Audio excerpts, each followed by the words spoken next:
are reported to have doubling on the dates, on the lettering, on the lettering around, on the reverse side, and then there are two varieties of the 64. The long-haired variety, and then Jacqueline Kennedy didn't like it, she said, so they made a short. And I think the long-haired is the more rare than the short-haired was. At any rate, they are still collectible. Our banking system is coming to the point that it's going to be digital. There are restaurants now, other facilities and whatever, who are not taking cash. They'll take credit card with a fee that they charge, and digital. Your bank card, they're not charged for that, I don't think. I'm not certain of that or anything. But at any rate, Australia is fully digital in its banking, and it is not, I shouldn't say it's not working. People are not happy with it. And I like zeal in the banking, because it's just like writing a check, except the money is instantaneous. When you tell it the email address to send it to, and the particulars about it and all that, and get the amount, and make certain that you're doing what you needed to do, just like checking the check. Make certain that everything's copacetic. And then when you hit it, it is automatic in that other bank. Now, it's safe because it's going from your bank through your email address to the other person's email address at their bank. And oops, I messed that up. I guess I shouldn't have did that. Okay, I gotta change that. That's okay. I'll leave it there. But at any rate, that's coming. Supposedly, that's what's reputed to going to happen. At any rate, these are pretty well uncirculated coins. They're weathered to some degree. This one is gorgeous. This one is gorgeous. They'll all grade pretty much the same. This one is a particularly, but at any rate, these coins, I'm not certain what red book is, but silver is up and down right now, just lower than and close to $50 for an ounce. And gold has gone out of sight. I should have kept my gold, and I didn't. I bought silver instead, because mainly of this YouTube channel. I wanted to have them like this and be able to show and possibly help people understand what I know, or understand. It's not necessarily what I know, but the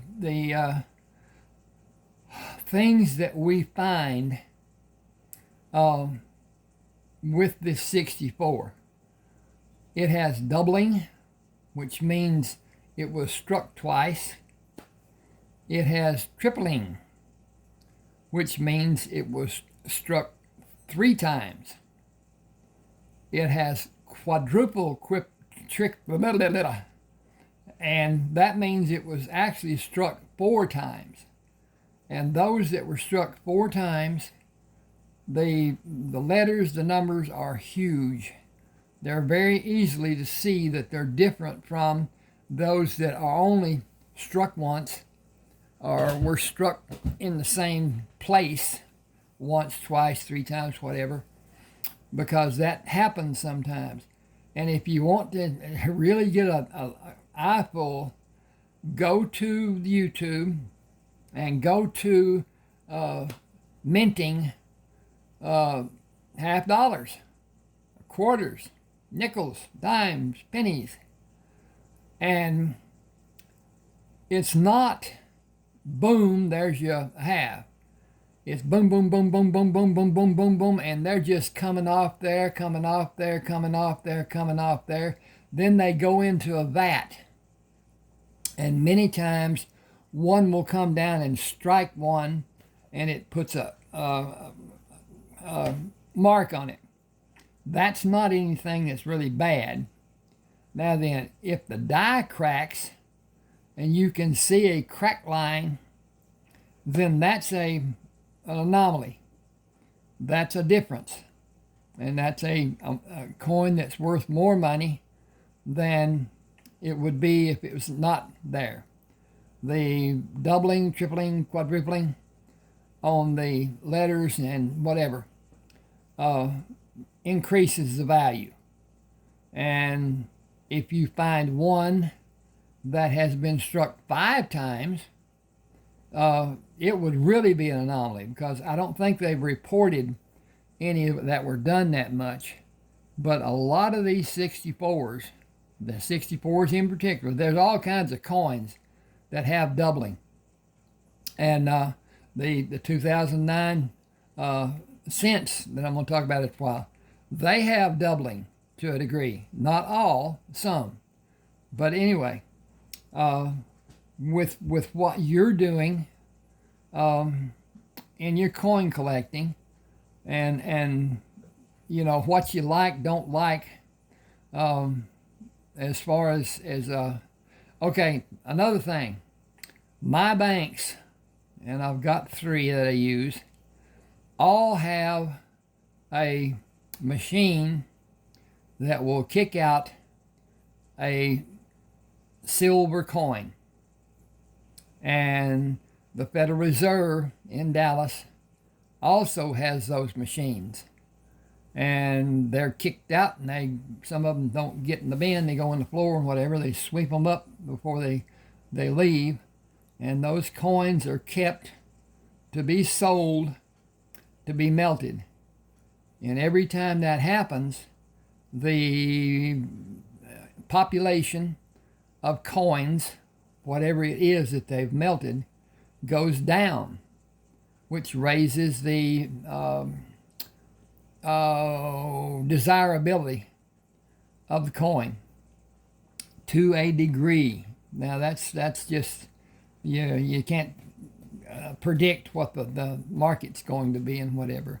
But at any rate, if you have 1964s and you have a microscope, because you need the microscope to see most of the doubling, and it's a tedious process, unless you just have time and you want to do that, and I do from time to time.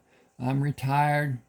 I've got a lot to do with my YouTube channels, because I've got 2, and I've got eBooks on both those channels. But at any rate, that's one of those things too. I'm going to move these a bit and show you 2023 half dollars that I got from a bank that came from the Federal Reserve, and they are beautiful. They are gorgeous, gorgeous coins. Oh, I'm going to do this first. This is a ding dong. Boy, that was brilliant. I got to turn this first of all. And so here we go. This is one of my favorite coins. It is a 1875 seated Liberty cap. Now, I don't know what all that designation period stuff is, but here is the shield, like you would see on a later date penny, cent, We call them pennies, and I don't know why, but that's just what I was raised with. At any rate, that is a almost uncirculated. It is gorgeous. I'm going to flip this over so you can see the back side of it. And so it is the shield again on the eagle. I'm going to move this over here. It's pretty. Now, it does not have a mint. It does have a mint mark. Wow. Okay. I can't see it. I'm not that. I could turn my little microscope on and see what it says. It says I'm not coming on yet. Nope. There you go. Come on. Kick 'em. It's not wanting to come on. It's a one of those things. This is making me angry. All right, I quit. At any rate, it's a pretty coin. I did not purchase it. I traded for it.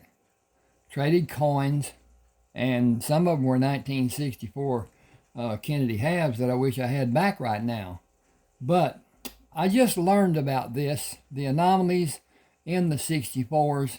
I knew about the hairline before, and I don't know the distinguishment. You'd have to look that up, to really know what's what, and have your knowledge be based better than what mine is right now.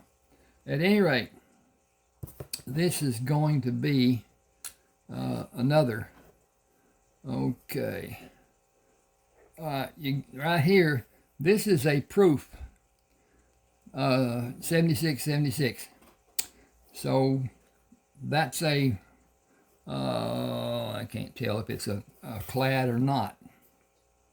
Then it is a clad. There are silver below it, and those are pretty precious. This is silver. You can see, well, you can't see the lines for the threads that are there, but at any rate, this is a D, minted in Denver. Denver has a much higher quality, it seems, of striking. The Philadelphia, it does put out some great ones, like this. These are P's, and these are well struck, and I think that's a P. Yep, that's a P. All those are P's. At any rate, I'm going to move these around a bit and let you get an idea of what is what and where and when and who and stuff. And let's see what I'm going to do. Okay. KKK. There. These are 2023. They originally reported that there were only 5 million of the 2023s made in Denver and 5 million made in Philadelphia, which turned out to not be correct. There are a lot more than that. At any rate, I was keeping these because I thought they would be valuable with that little bit of production because of whatever. There are coins after 2000, half dollars, that were not meant for circulation. And I think it's the 18 that has a very low population of coins. No, let me get this out of the way. At any rate, okay. I'm not certain. Let's check this, see if we're up on, yeah, that's okay. That's okay. But these are just gorgeous in my estimation. They are well struck. They're beautiful. Now, what's coming? You won't. I don't know exactly what they're going to do as far as the digital, and I know they'll the paper money, which is really cotton. It's not paper. It's going to be a thing of the past to some degree, and I'm not certain how they're going to do that. And I need to move some of this stuff so I can get this lined up more better. At any rate,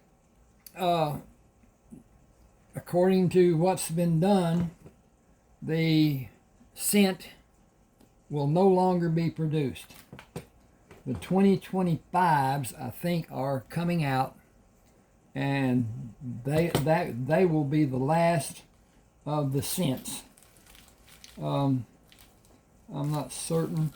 I got something here that might be, yeah, buddy. I'm gonna back up here. This is my thing. These are 19. I'm gonna get these back here a little bit so you can see them better, and hopefully these are 1970s.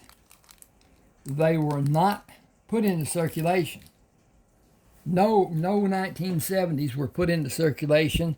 They were done like this in packets, and they're 40% silver. But this is uncirculated.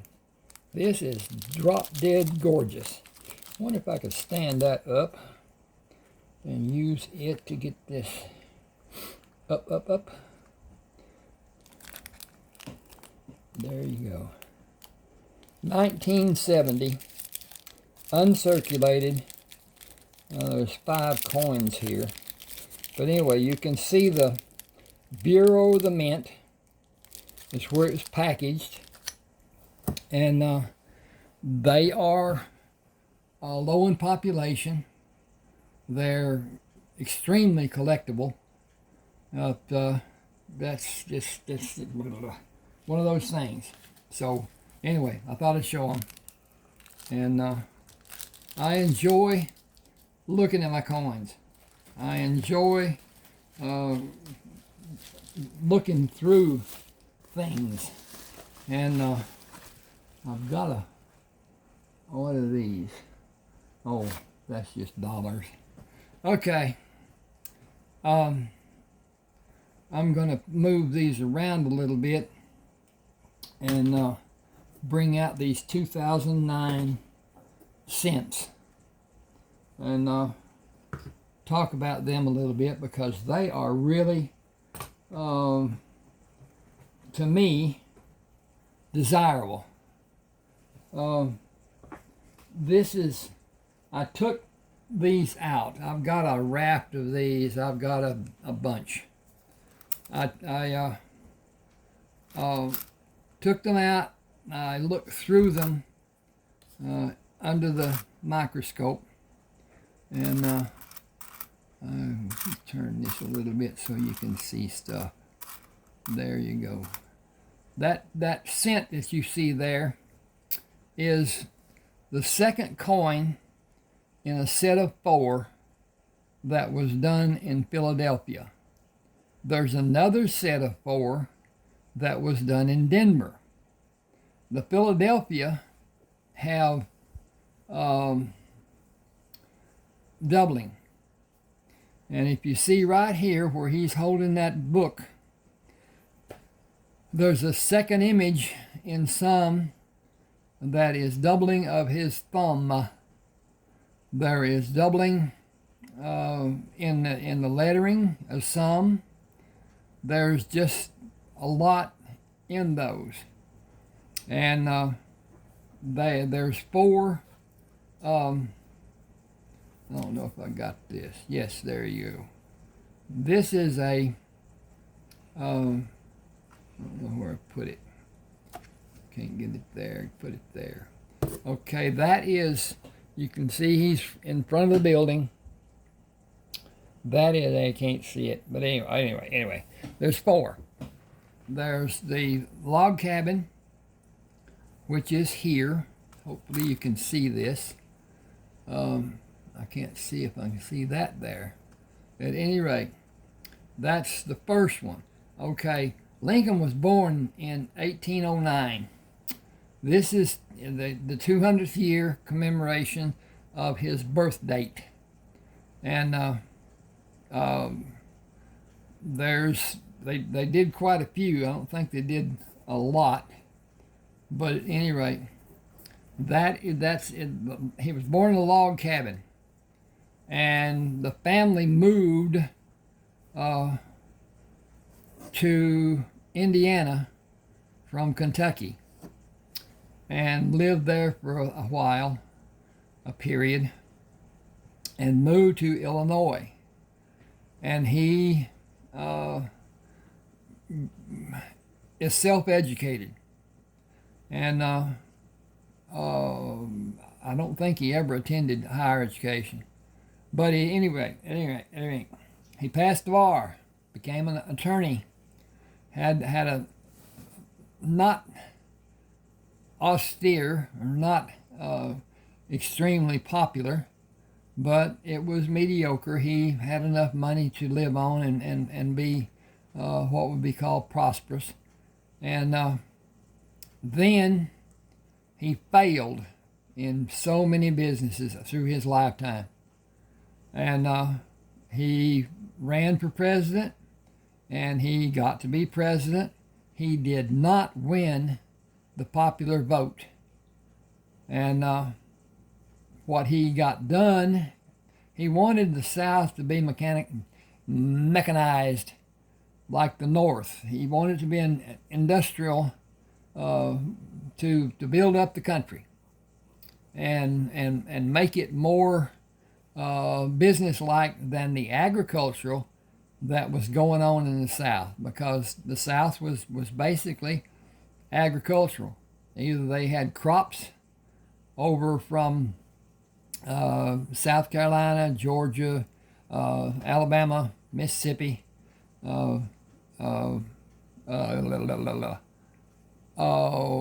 Louisiana, Texas, New Mexico, and up into the states that were in what would be called the Great Plains. Missouri wasn't that, but anyway, it was a state when the war was happening. But something interesting to me, Lincoln was shot when his bodyguard was downstairs and across the street having a beer. Lincoln's successor was Andrew Johnson. He did everything in this world that he could do, that Congress would allow him to do, and blah, blah, blah, to upset everything that Lincoln did. Totally. And it's one of those things. The war is something. Lee didn't surrender. He surrendered his sword and he quit the field. And he left 26,000 troops without a word there close to Appomattox Courthouse. A man named McLean owned the house that the first Battle of Bull Run happened. And his house was commandeered there at the signing, the ceremony that went on. So his house was where it began. His house was where it basically ended. Now, Beauregard and the other generals, besides Lee, continued the fighting. And even the last battle happened in Texas, down on the Rio Grande. And the Confederates just kicked the dog out of the Union soldiers, killed a bunch of them and whatever, and then surrendered because they were told that the war was over. Lee had surrendered, and all the others. But the last person to surrender was, I think it's Stan Watty. He was a Native American, and he had a troop, and he was a force. But at any rate, that's something interesting to me. Now, when Sherman did his march through the South, he killed a lot of people. Anybody that opposed what he was doing was put to death. And in that process, a lot of women and children were also in the way. And at any rate, he burnt the South, pretty much. All the plantations pretty much were subjugated to his desires and were destroyed. The life of the men fighting became such that they had very little to eat. They had very little powder. The cannon was used, and it was, I guess you'd say, relegated to having most of the powder. And the powder that the civilians had wasn't enough. A lot of times they shot somebody, and it really didn't hurt them. There's a man, I can't remember his name now. Wow. He was shot just over his nose in his forehead. And he lived and had parts of the bullet that came out through his lifetime. I can't remember his name right now. I guess my methylene blue isn't kicking in. I've been taking methylene blue, and it has helped me immensely in my energy, in my thinking, my cognitive thinking, my memory. I saw a picture the other day of the woman who was the mother in the TV series, the mother of the owner of Lassie. And I knew her name was June Lockhart. I have no idea why I knew that, but I did. And had a John Wayne movie. I think it was more or less a preview. And there was a blue-eyed guy in there, just beautiful blue eyes. And his name's Glenn Corbett. And I remembered it was Glenn Corbett, but I don't remember why. Still don't know why. All right, I'm going to look through my books here, covers. These are just pictures of what my books are. I first wrote Mutual Transitions, and that is here.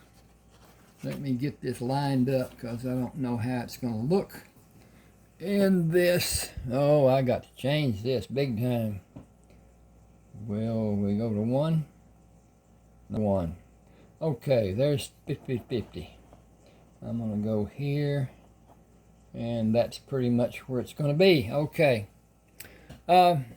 This book is in the possession of 2 talent agencies out in LA who are discussing with producers, people who could make the film into, make the book into a film. And I gave my permission for that to be done. And naturally we'll do some negotiations or whatever. But at any rate, this is Richest man in America is found out in Arizona.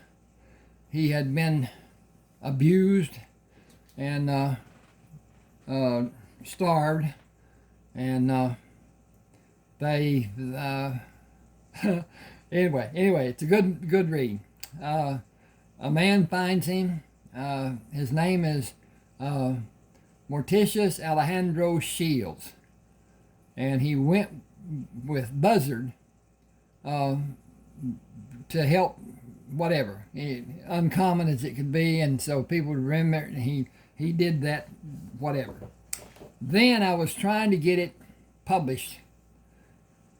Talked to a man in Seattle. I was in Montana, and told him about my book, and he said, "Does it have sex in it?" And I said, "It does not."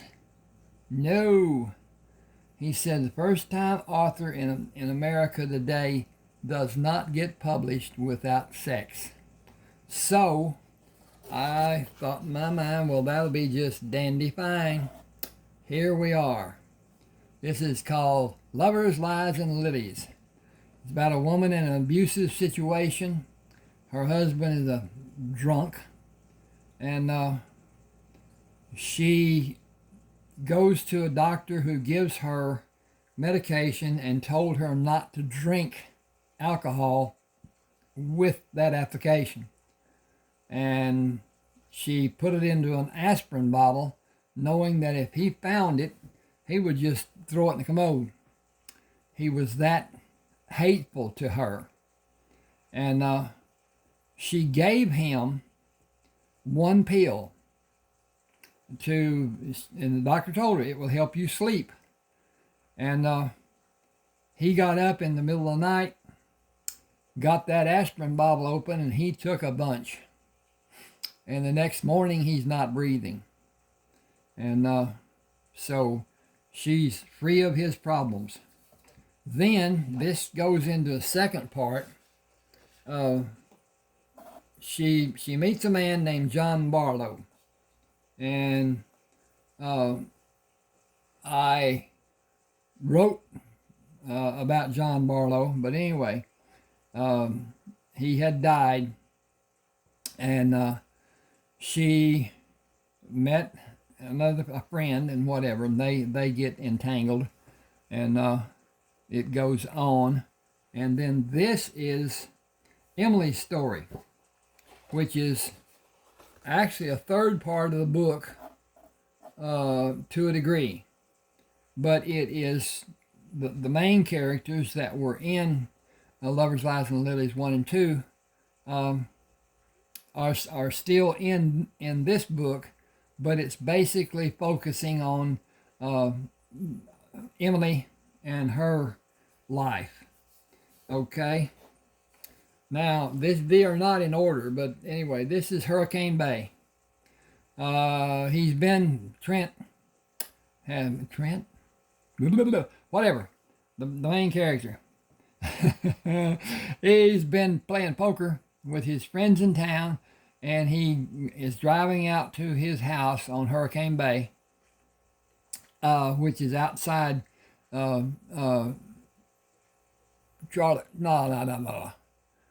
Charleston, South Carolina.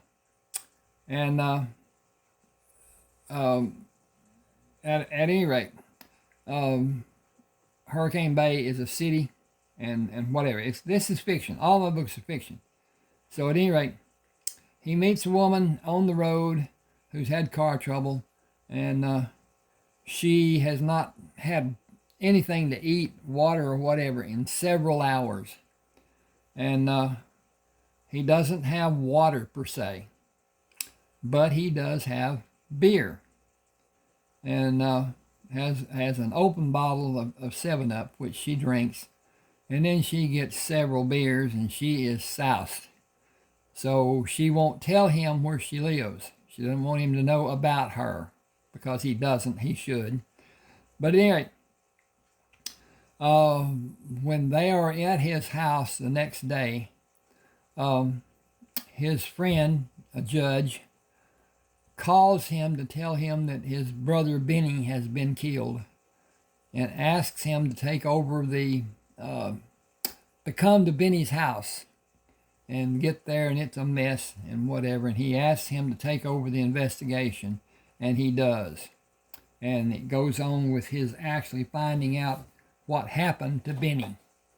Then this is Orange County, which is follows up on Hurricane Bay. This is a story about murders and whatever that are associated with drugs, and it continues with the people that were in characters in Hurricane Bay. This is Never Too Late. This is Carlton Brisbane's great-grandson, something like that. Anyway, he's a colonel in the Army. And he is a special envoy with the president. But anyway, he goes to a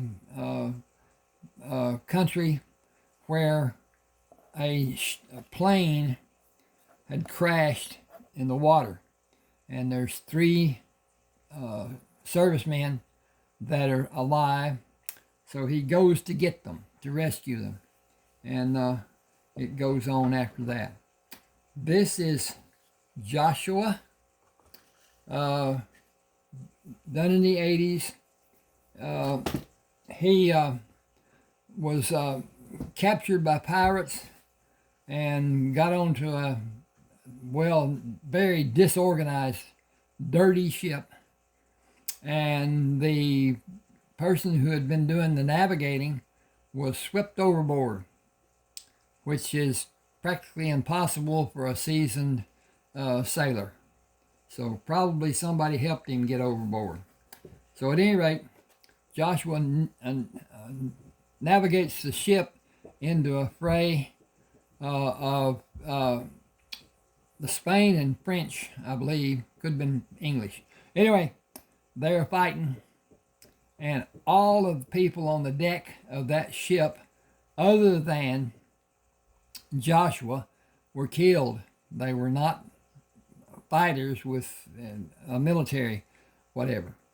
At any rate, Joshua takes control of the ship and guides it away from the battle and meets up with other people and goes to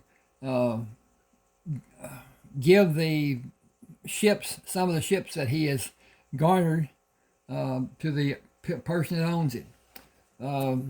They go on with working out in the Mediterranean to stop the supplies going to Napoleon. And they are successful with that. And then this is Joshua's Way. This is after they had made it across the Atlantic to Charleston and his home, and goes on with his life there. And he goes to, he's wanted by the government of Spain because they had a thing about what he did and stuff, and they didn't like it. And so anyway, they were trying to kill him. And he leaves and goes to Charleston, West Virginia, and then goes to what became Indiana. But then they were told to leave from the land that they had purchased from the Native Americans. And his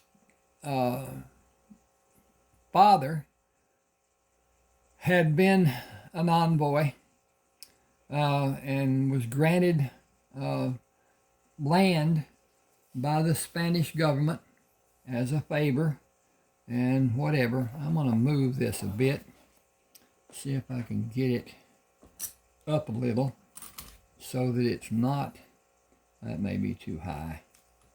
Looks like it's going to be. We'll try this. See what this does. That's a little bit better. It's not being so bent. At any rate, he takes his family and goes back to, or goes to what will later become Texas. It's northern part of Mexico, below the Red River. Anyway. His wife gives birth to Heath, and she dies on the way. And Joshua meets another woman, and they have get together and have a family, and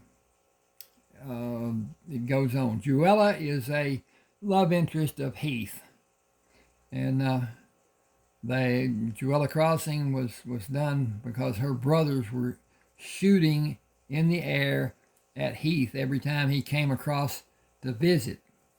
Those people were actually living on the Kramer land. It got a little involved, but at any rate, here is this is Rodeo Radiance.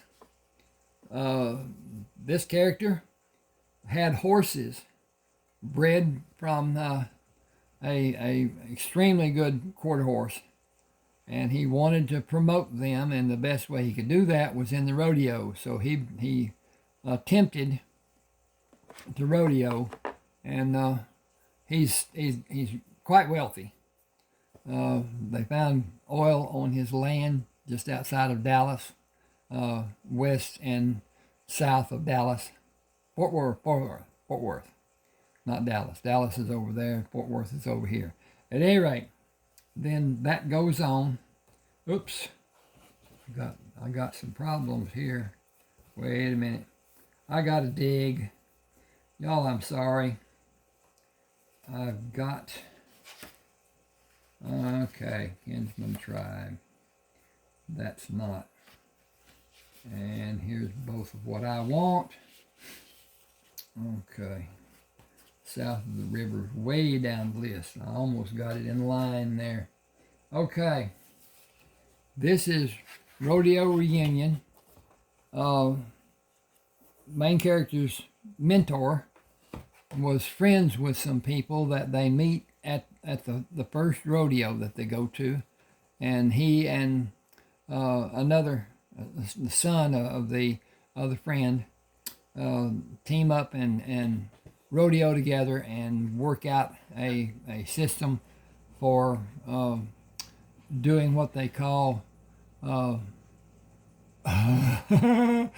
team roping, and become quite good at it.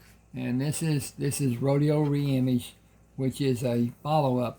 It's just too long for one download, so I made it into 3, and I've got 31 ebooks published on Smashwords and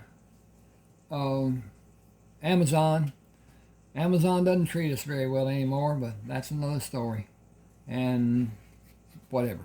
At any rate, this is south of the river. A Native American helps a sheriff, small town, and saves his life, becomes his deputy, and works on gathering rewards from wanted men to build a better life than what he has. Okay, this is John Barlow. John Barlow was a character, love interest in Sarah's story, Lovers, Lies, and Livers. I almost said something else. At any rate, it starts with his birth and goes on through his life till his demise with Sarah. Okay, this is Bestelbluck, story of a doctor. He was born in a mixed marriage, Caucasian and Native American, and went to Memphis to go to school, higher education, and got his doctorate, and was working with a doctor there in Memphis, and General Grant, who was not general at the time, sent a man to recruit him. it turned out to be pretty much a bludgeoning almost, and he was volunteered, much like some of the services do. At any rate, he serves through the war, all the way through the whatever. There's a tale about a doctor who helped save several hundred Confederate. I got to look at this thing here. Let's see what we got and whatever. We say it's okay. Saved well over 300. I think it was 400 and something as far as that goes. He and his men that had been in the clinic with him, and then people that volunteered that were in that group of 26,000 people that were left by Lee without a word. Not thank you, goodbye, hope you have a good life, nothing. Okay, here is Rayford Coleman, Civil War veteran. He serves, he's wounded many times, he's furloughed out, and goes back home and finds that there's a problem with the criminal element, and he puts together a bunch of men and goes out and was intent on destroying the criminals, and turned out that some of them were wanted, and there was a reward for their deaths, dead or alive. And he worked at this for many years. Then he got to be just a businessman and taking care of his people. His grandfather brought Quapaw Indians from up north to his land, and they lived in an area that was away from where they could be seen and whatever, because they weren't supposed to be there. They were supposed to be on an Indian reservation. And so anyway, he's taking care of those people, and meets several women who become his counterparts. Never married. They couldn't be accused of bigamy and whatever. So, at any rate, he had a bunch of kids. Anyway. All right, now I'm going to go and see if I can find... I got summer help wanted. I can't find that. At any rate, his son becomes a U.S. Marshal to take care of the 1880, 1870, 18 whatever, the census, so that nobody went onto that ranch farm and met the Quapaw Indians. And they were all counted as they should have been and whatever. And so that was another thing. That's sexy. All right. This is Summer Help Wanted. Eric Trayburn. And he's a rodeo person. And he was friends with a man who died and had a huge farm. And the niece, grandniece, came to manage it. Not as a directive from him. He said that anybody who wanted to could manage it and have part, but part had to go into a reserve. He left the farm to Eric. They called him Trey. And he did not want Carol, his wife, to have any portion of that farm or any profit from it. So until Trey was divorced and away from her, he could not take over the farm. And it goes into a relationship with her that is stormy at best. And this is adult reading, so beware. Okay, here's Neighbors' Benefits. And as you can see from the cover, 5 women and 1 man. He is a engineer, draftsman, architect, and has been given the task of supervising 5 chemical plants being built. And he needs help, and a woman comes, and he had a sign up for asking for domestic help, and she makes a deal with him. And these 5 women, 1, 2, 3, 4, 5, Monday, Tuesday, Wednesday, Thursday, Friday, they each had a day, and they entertained him. He entertained them, whatever. This is Sexy Assassin. She is a niece of one of the women, and they all leave him in different situations.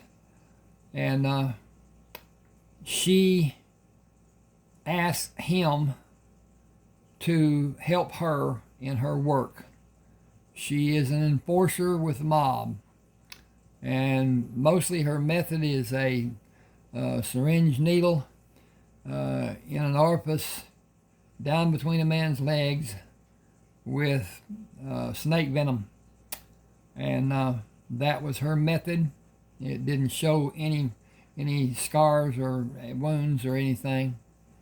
Anyway, they attempt to get away from the mafia, and traveled in different means to be able to do that. And it goes on from there. This is Decorated for Duty, Carlton Brisbane. He is the most hated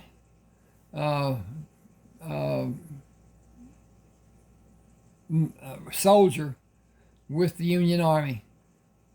And he is wounded more times than what would be allowed and whatever.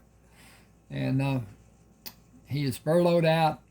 He was born into a family that were Quakers. And when he joined the military, he was shunned.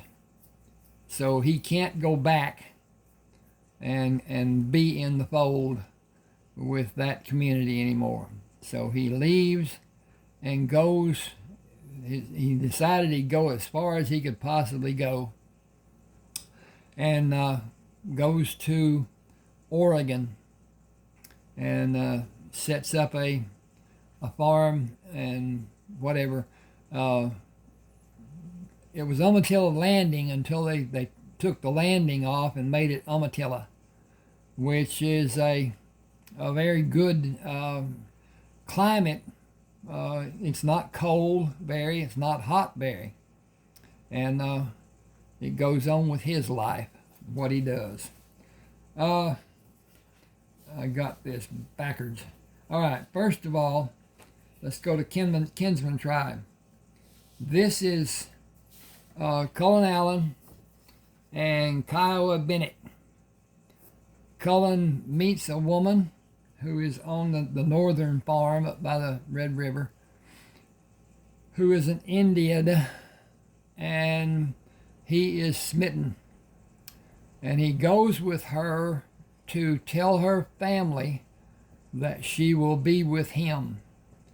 And they see him and see him to be a Caucasian white man, and they kill her. And he kills a bunch of them. And that puts him on the outlaw trail.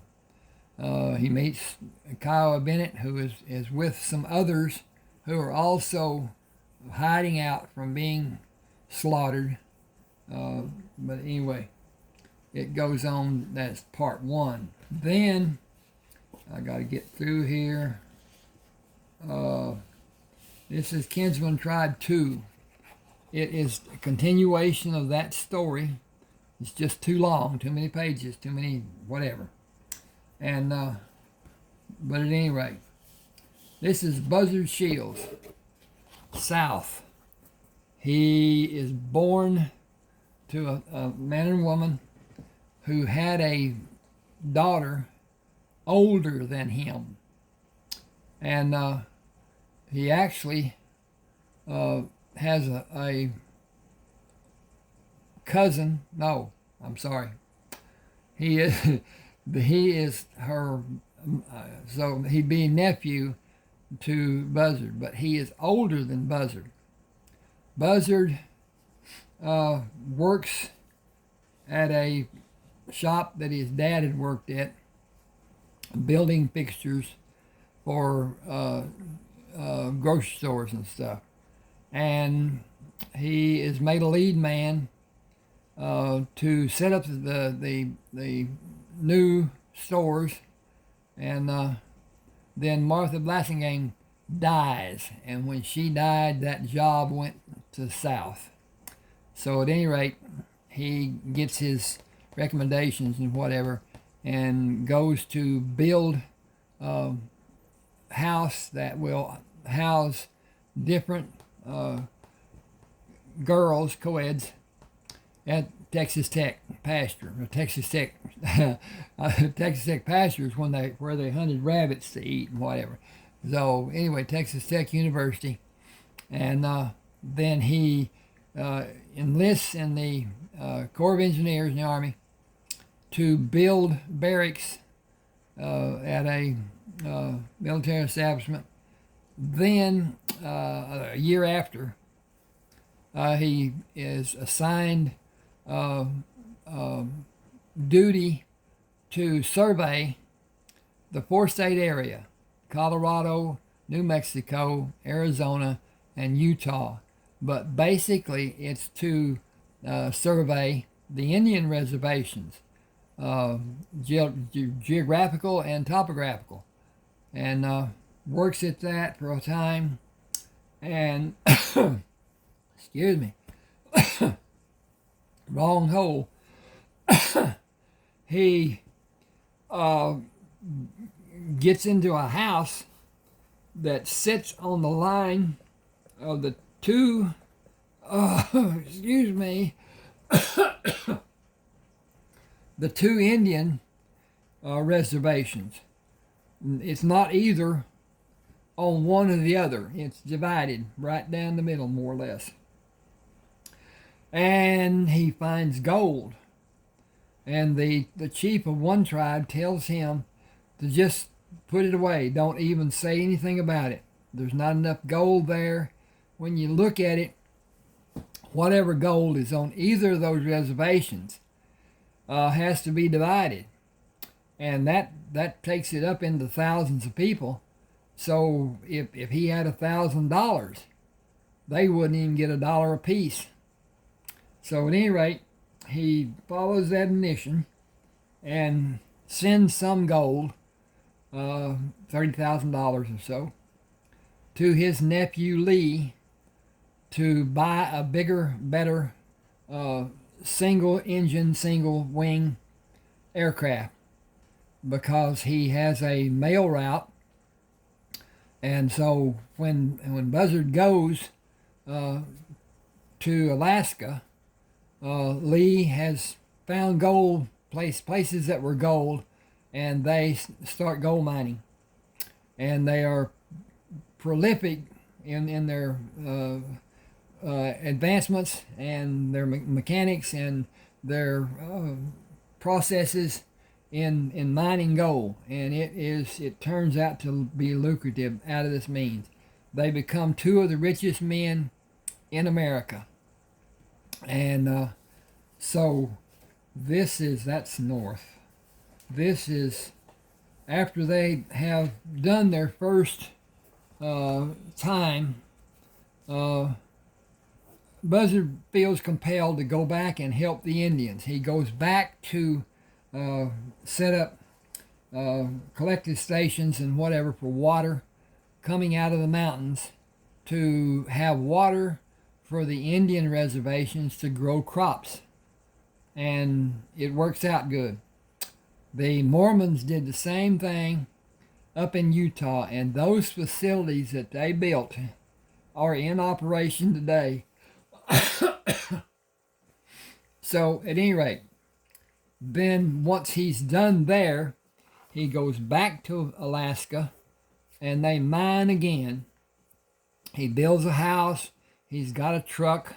He's got a bear named Ruby that he found as a cub. Her mother was dead.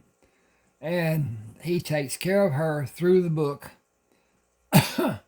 And then gets into airplanes of his own. And he bought a shipyard near Stockton, California, then bought another down in San Diego that they rebuilt and added to and whatever, and government contracts and whatever. And he is found by Wilson Kramer, who was the man he found in Arizona. And he goes back and joins up with him, and they continue mining the gold.